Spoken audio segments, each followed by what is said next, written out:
시청자 여러분 안녕하십니까? 오늘도 건강한 하루를 보내시기 바랍니다. 대한민국 정치사에서는 유명한 역사의 라이벌들이 있습니다. 이번 선거에서 또 하나의 라이벌이 등장했습니다. 김종인 대 이해찬. 김종인 통합당의 총괄 선대위원장, 이해찬 더불어민주당 대표 겸 선대위원장. 이들이 어떻게 역사의 라이벌이 됐으며 이 승부가 어떻게 끝날지 대단히 흥미롭습니다. 제가 그 과정을 정리를 한번 해봤습니다. 우선 출발부터가 두 사람은 상이합니다. 김종인 위원장은 독일의 민스터 대학교에서 경제학 박사를 받고 서강대학교 경제학과 교수를 지내다가 1980년대 초 전두환 세력의 등장과 함께 국가보위 입법회의 전문위원을 맡게 됩니다. 그리고 11대 12대 당시 지금은 이제 비례대표라고 하지만 당시는 전국구 의원이라고 불렸죠. 민정당 전국구 의원을 맡게 됩니다. 그리고 계속 이제 민자당까지 전국구 의원을 받고 그리고 나서는 야당 쪽으로 민주당의 비례대표 그리고 이 4년 전 선거 때는 민주당의 비례대표 이 비상대책위원장과 이 대표 겸 대표를 맡으면서 또 비례대표를 맡았었죠. 전국구만 5번. 한국 정치사에서 전무후무한 기록입니다. 반면 이해찬은 서울대학교 운동권 출신이고 1980년대 초 김대중 내란음모 사건과 연루돼서 투옥되기도 했고, 그러니까 50 세력의 피해자. 그래서 전두환 정권과 맞서는 세력의 김대중 세력의 어떤 운동가로서 쭉 활동을 해왔습니다. 그리고 나서 두 사람이 맞닥뜨린 것이 1988년. 그러니까 1987년의 6.29 선언으로 인해서 한국의 민주화 시대가 개막이 되고 대통령 직선제로 해서 노태우 대통령이 당선이 되고 그리고 몇 달 후에 치러진 1988년의 4.13 총선. 그때 김대중 총재는 평민당을 만들었고 노태우 대통령의 민정당, 김영삼 총재의 통일민주당, 김대중 총재의 평화민주당, 김종필 총재의 신민주공화당 4개의 정당이 총선에서 겨루게 됩니다. 관악을에서 김종인 씨는 민정당 후보로, 이해찬 씨는 평민당 후보로 맞붙게 됩니다. 이해찬 후보가 승리했습니다. 그리고 나서 이제 또 4년 전이죠. 김종인 씨가 이제 문재인 권력이 퇴조하고 민주당의 비상대책위원장을 맡게 됩니다.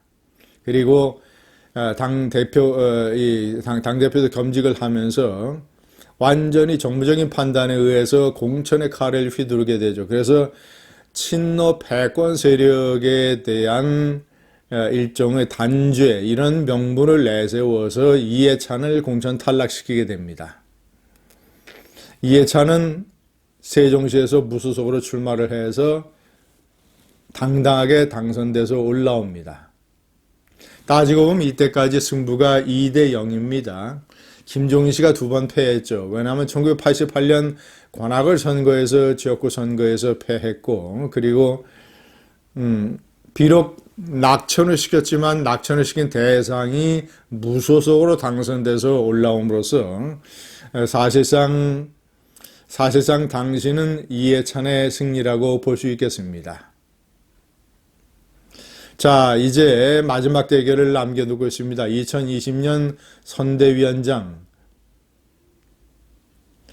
제가 어저께 동영상에서 말씀드렸지만, 자, 이제 여야를 자유롭게 넘나드는 대표적인 정치인 김종인에게 이번에 총괄 선대위원장을 맡은 역사적인 의미는 그가 저지른 역사적인 일종의 이 자유민주주의 우파 세력으로 봤을 때의 이 일종의 과오, 그는 자유민주주의 우파 세력에게 크게 기여를 한 이 중요한 기록을 남겼습니다. 2012년 총선 때 박근혜 비대위원장 때 비대위 부위원장을 맡아서 나름대로의 이 어떤 전략적인 좌클릭 경제정책 이런 걸로 인해서 그때 박근혜 비대위원장이 총선에서 승리하는 데에 결정적으로 기여를 했고, 그리고 나아가서 대통령 선거 때는 국민행복추진위원회 위원장을 맡아서 박근혜 대통령을 탄생시키는 데에 결정적인 중요한 공신이 되기도 했습니다. 그러나 그 이후의 행보에 대해서 제가 대단히 비판적인 것은 그가 원래 그의 뿌리가 민정당이고 그가 민정당과 민자당에서 3번의 전국구 의원을 지냈고 그가 가지고 있는 비록 이 헌법의 경제민주화 개념을 삽입한 그런 것도 있지만 전체적인 자유민주주의 시장경제 틀 안에서의 경제민주화, 그 틀 안에서의 토지 공개념 때문에 그는 노태우 정부 때 경제수석도 맡았었고 또는 그 전에는 보건사회부 장관도 맡았었고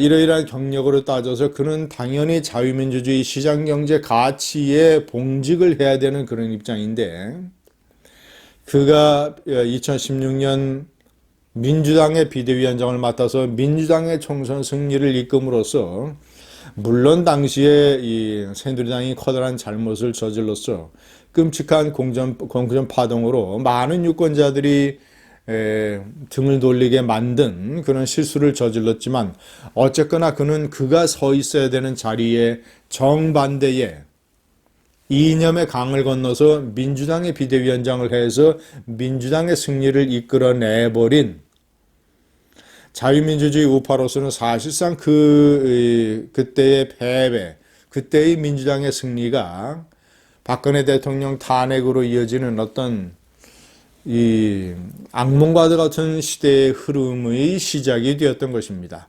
그 시작의 출발선상에 김종인이 있었다라는 것 때문에 제가 김종인 위원장에게 거듭 주문을 하는 것은 어쨌거나 결과적으로 그것은 커다란 자유우파적 시각으로 봤을 때 시대적인 과오였기 때문에 그가 이번 총선의 총괄선대위원장직을 잘 수행함으로써 그래서 이 미래통합당의 승리를 견인함으로써 그는 자신이 역사에 남긴 과오와 죄업을 씻어야 된다. 거꾸로 이해찬은 이번에 총선에 출마하지 않습니다. 그러면서 선대위원장을 맡아서 그가 얘기한 좌파 정권을 50년, 100년 가지고 가야 된다라는 것.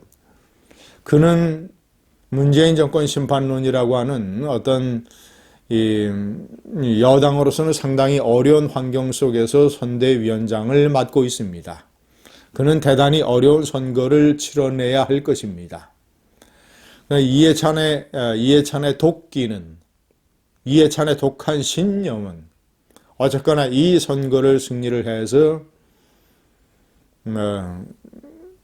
잘하면 개헌 세력까지 만들어버리고 어쨌거나 이 문재인 정권 남은 이 임기 2년여를 잘 가지고 가서 2022년에 좌파 정권을 재창출하는 그런 토대를 자신이 만들겠다라는 강한 독기적 신념을 가지고 있는 것입니다.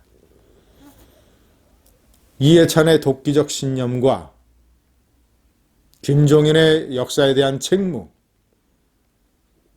이것이 칼과 칼이 부닥치는 거센 금소금이 나는 것처럼, 파열음이 나는 것처럼 우리는 이번 총선을 통해서 김종인 대 이해찬의 대결을 보는 것이며 한국 정치사의 또 하나의 역사의 라이벌의 격한 승부를 지켜보게 될 것입니다. 감사합니다.